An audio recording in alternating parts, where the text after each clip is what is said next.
আমরা নৃত্যশিল্পীরা একটি কথার সাথে ভীষণভাবে পরিচিত। আমাদের ক্লাবে একটি অনুষ্ঠান আছে, তো স্টুডেন্টদেরকে নিয়ে একটু করিয়ে দিস তো। কিছু কিন্তু পেমেন্ট দিতে পারবো না, টিফিন দিয়ে দেব, কেমন?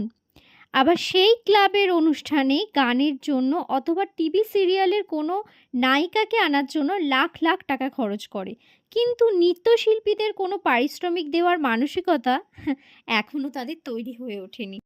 আপনাদের মনে হয় ওই তো একটি ছোট প্রোগ্রাম, আধ ঘন্টা ১ ঘন্টা কি খুব জোর হলে ২ ঘন্টার প্রোগ্রাম, তাতে আবার কি পারিশ্রমিক? চলুন এই ছোট নাচের অনুষ্ঠানের একটি ছোট গল্প আপনাদের সাথে ব্যাখ্যা করি। প্রথমে শুরু হয় গান সিলেকশন, সেই গান এডিট করা, রিমিক্স করা, ইত্যাদি ইত্যাদি ঝামেলা।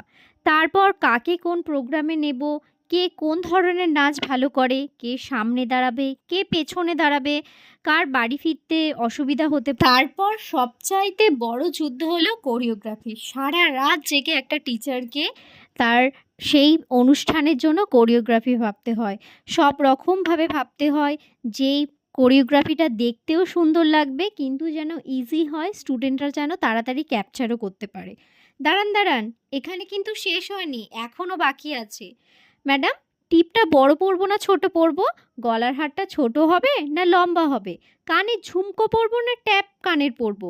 টিকলিটা কি চড়া হবে না টায়রা টিকলি হবে? ওড়নাটা কি হবে? ম্যাম, নাচের ড্রেস কেনার না এখন টাকা নেই আমার কাছে, আপনি একটু আপনার টাকা থেকে কিনে দিন, আপনাকে আমি পরে দিয়ে দেবো।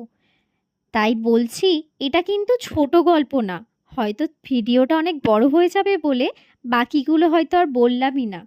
তাই এবার থেকে যখন এই ছোট নৃত্যশিল্পীরা একটি ছোট নাচের অনুষ্ঠান করবে, দয়া করে তাদেরকে তাদের প্রাপ্য পারিশ্রমিকগুলো দেবেন, যাতে পরবর্তীকালে নাচের লাইনে প্রচুর খরচা কিন্তু কোনো ইনকাম নেই, এই কথাবার্তা ভেবে নৃত্যশিল্পীরা যেন পিছুপা না হয়ে যায়, যেন ১০টা থেকে ৫টা ডিউটি করে যেন তাদের সেই ট্যালেন্টটা যেন লুকিয়ে না পড়ে।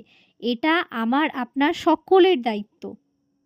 একটা কথা সবসময় মনে রাখবেন, এই পৃথিবী থেকে যদি শিল্পীরা তাদের শিল্পচর্চা বন্ধ করে দেয়, এই পৃথিবী কিন্তু শ্মশান কুণ্ডলিতে পরিণত হবে। তাই এবার থেকে প্রত্যেকটি শিল্পীকে সম্মানের সাথে সাথে পারিশ্রমিকও দেবেন, কারণ খালি পেটে কিন্তু শিল্পচর্চা হয় না।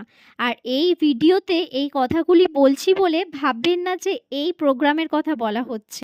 এটি ছিল সাজরা উচ্চ বিদ্যালয়ের সুবর্ণ জয়ন্তী উদযাপন উপলক্ষে অনুষ্ঠিত। যাই হোক, সকলে ভালো থাকবেন, সুস্থ থাকবেন এবং শিল্প